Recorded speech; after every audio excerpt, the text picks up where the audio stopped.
Hello friends. हम आज ABO blood group के बारे में पढ़ाई करने वाले हैं। आज तक हमने बहुत सारे ब्लड ग्रुप डिस्कवर किए हैं। इसमें ABO, Rh, Duffy, Kidds, Lewis, Bombay blood. ये बहुत सारे हमने सुना भी है और उसका अभी तक खोज भी हुआ है। एबीओ ब्लड ग्रुप क्या है इसके बारे में हम पढ़ेंगे। सो जो हमारे रेड ब्लड सेल्स रहते हैं आरबीसी, उनके सरफेस पे एंटीजन्स प्रेजेंट रहते हैं। Depending upon that antigen ABO blood group का खोज हुई है। सो ए, बी एंड ओ, ये जो तीन ब्लड ग्रुप है उसकी खोज कार्ल लैंडस्टेनर ने की थी 19 में। इसके बाद 1902 में एबी ब्लड ग्रुप की खोज हुई। डेकेस्टेलो एंड स्टर्ली, ये दोनों ने मिलके इसकी खोज की थी। तो इसके बारे में उनको 1930 में नोबेल प्राइज़ अवार्ड भी मिला था। तो चलो स्टार्ट करते हैं। एबीओ ब्लड ग्रुप क्या है और हम किसको ब्लड दे सकते हैं, किससे ब्लड रिसीव कर सकते हैं, ये सब कंसेप्ट आज हम यहाँ पर इस टॉपिक में क्लियर कर लेंगे। इस चैप्टर में हम एबीओ ब्लड ग्रुप सिस्टम के बारे में इंट्रोडक्शन देखेंगे। देन एंटीजन क्या होते हैं इसके बारे में थोड़ा सा पढ़ेंगे। देन एंटीबॉडीज़ क्या है इसका भी डेफिनेशन देख लेंगे। Then type A, type B, type A B and O blood group, ये तीनों के बारे में हम थोड़ा सा एक बेसिक डिस्कशन करने वाले हैं। और इसके बाद जो ब्लड ग्रुपिंग है, जो उसमें कौन किससे ब्लड रिसीव कर सकता है, किसको दे सकता है, ये भी हम थोड़ा सा पढ़ लेंगे बेसिक, उसका भी हम डिस्कस करेंगे। एबीओ, ये जो ब्लड ग्रुप सिस्टम है उसमें blood group A, B and O, ये तीनों ब्लड ग्रुप की खोज कार्ल लैंडस्टेनर ने 19 में की थी। उसके बाद 1902 में एबी ब्लड ग्रुप की डिस्कवरी हुई, जो कि डेकेस्टेलो एंड स्टर्ली, ये दोनों ने मिलके की थी और ये दोनों भी कार्ल लैंडस्टेनर के स्टूडेंट्स थे। फॉर दियर डिस्कवरी, जिनकी जो डिस्कवरी की इसके बारे में उनको 1930 में नोबेल प्राइज़ भी मिला था। ये बहुत ही महत्वपूर्ण खोज थी। तो अभी स्टार्ट करते हैं। ये हमने अभी पढ़ा था कि आरबीसी के सरफेस पे एंटीजेंस प्रेजेंट रहते हैं। तो एंटीजेंस क्या है? It is substance responsible for stimulation of immune system, specifically antibodies. Antibodies या इम्यून सिस्टम को स्टिमुलेट जो करता है उसको हम एंटीजेंस ऐसे बोलते हैं, एंटीजेंस। एंटीजन के भी अभी दो तीन प्रकार रहते हैं, दो तीन प्रकार के एंटीजेंस अपने बॉडी में प्रेजेंट रहते हैं और बॉडी में आते हैं। इसमें एक्सोजिनस एंटीजेंस बोलते हैं, एंडोजिनस एंटीजेंस, ऐसे हम मेनली डिवाइड करते हैं उनको। एक्सोजिनस एंटीजेंस में बहुत सारे एंटीजेंस आते हैं, लाइक जैसे कि बैक्टीरिया है, वायरस है, फंगाई है। देन टॉक्सिन्स, मटेरियल सब्सटेंसेस रहते हैं। या देन आरबीसी एंटीजेंस। आरबीसी के जो एंटीजन है वो भी उसमें एक्सोजिनस में आते हैं, क्योंकि ये बाद में डेवलप होते हैं। जो आरबीसी के सरफेस पे जो एंटीजेंस प्रेजेंट रहते हैं वो बाद में डेवलप होते हैं। देन एंडोजिनस, एंडोजिनस मीन्स जो कि बॉडी के अंदर डेवलप होते हैं, बॉडी के अंदर रहते हैं, अंदर से बाहर आते हैं, अंदर से तैयार होते हैं। Due to metabolic products, metabolic activities, उसकी वजह से लाइक माइक्रो ऑर्गेनिजम्स या माइक्रो न्यूट्रिएंट्स की वजह से यहाँ पर जो बॉडी में डेवलप होती है उनको हम बोलते हैं एंडोजिनस एंटीजेंस। ये रहे एंटीजेंस जो कि इम्यून सिस्टम को स्टिमुलेट करते हैं, उसको हम एंटीजेंस ऐसे बोलते हैं।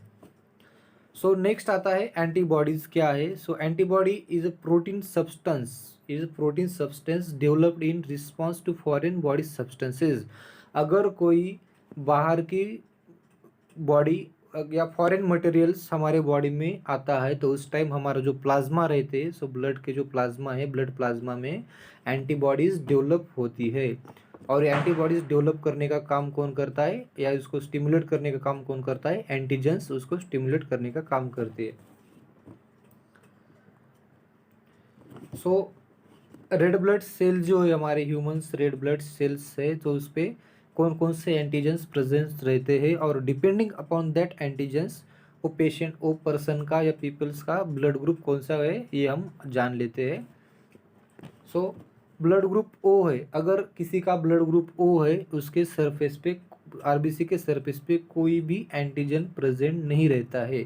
अगर ब्लड ग्रुप ए है, जिसका ब्लड ग्रुप ए है उसी पर्सन के आरबीसी के सरफेस पे ए एंटीजेंस प्रेजेंट रहते हैं। अगर जिसका ब्लड ग्रुप बी है सो उसके बॉडी पे क्या रहेगा, आरबीसी के सरफेस पे बी एंटीजेंस प्रेजेंट रहेंगे, और जिसका ब्लड ग्रुप ए बी है उनके आरबीसी के सरफेस पे दोनों भी एंटीजेंस वहाँ पर प्रेजेंट रहेंगे।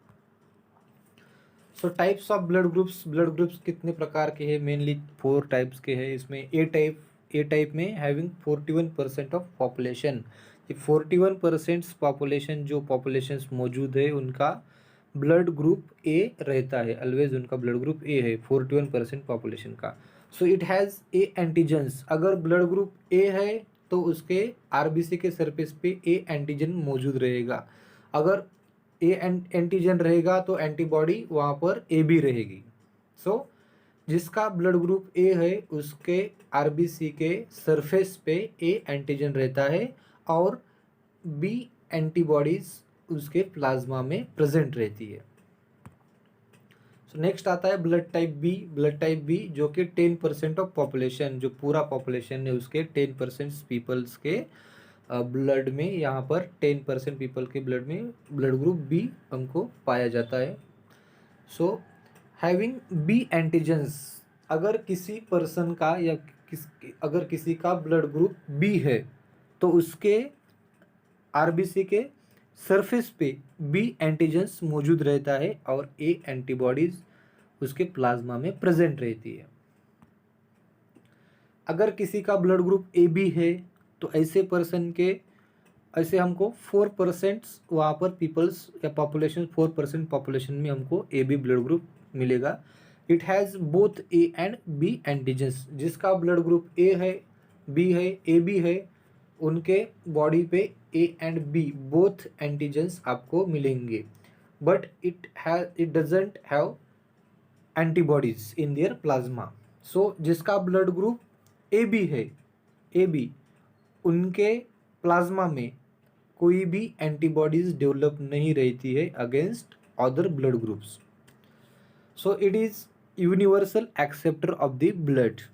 सो जिसका ब्लड ग्रुप ए बी है उनके बॉडी में कोई भी एंटीबॉडीज मौजूद नहीं है, उसकी वजह से अगर हम उसको ए का ब्लड देते हैं तो कोई भी एंटीबॉडीज़ वहाँ पर मौजूद नहीं, इसकी वजह से कोई रिएक्शन डेवलप नहीं होगी।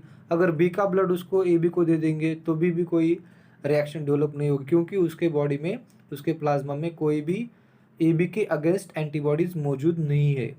इसीलिए हम उसको universal acceptor of the blood भी बोलते हैं। ये यूनिवर्सल एक्सेप्टर क्यों है, क्योंकि वहाँ पर कोई भी एंटीबॉडीज उसके प्लाज्मा में प्रेजेंट नहीं है अगेंस्ट ए एंड बी के अगेंस्ट कोई भी एंटीबॉडीज प्रेजेंट नहीं है, इसीलिए हम उसको universal acceptor of the blood बोलते हैं।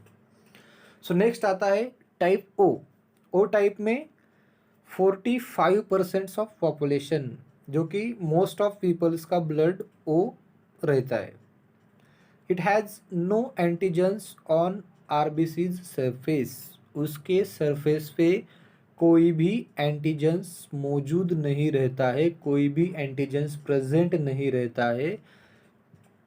Having A and B antibodies in their plasma, लेकिन उनके प्लाज्मा में जिसका ब्लड ग्रुप ओ है उनके ब्लड प्लाज्मा में A and B antibodies present रहती है। सो ड्यू टू दैट हम उसको यूनिवर्सल डोनर ऑफ ब्लड बोलते हैं। ये यूनिवर्सल डोनर है क्योंकि इसके पास कोई भी एंटीजन प्रेजेंट नहीं है, इसकी वजह से ये अगर ए वाले को देते हैं तो उधर जाके वो फिट होता है, बी वाले को देते हैं तो उधर जाके वो फिट होता है, इसकी वजह से कोई रिएक्शन वगैरह डेवलप नहीं होती है।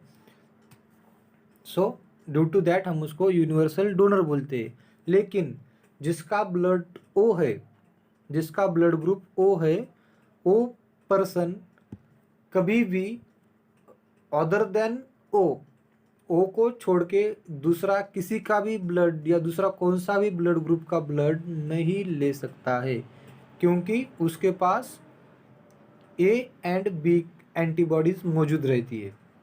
अगर हमने ओ पेशेंट को जिसका ब्लड ओ है उसको हम ए का ब्लड दे दिया तो ए के ब्लड में बी एंटीबॉडीज़ मौजूद रहती है।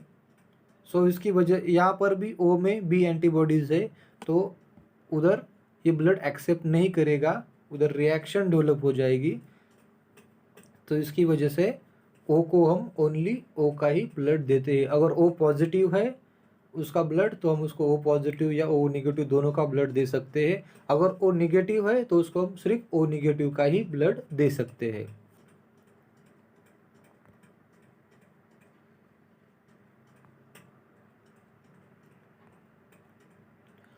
अगर वीडियो अच्छी लगी तो प्लीज़ लाइक करो, सब्सक्राइब करो और शेयर करो।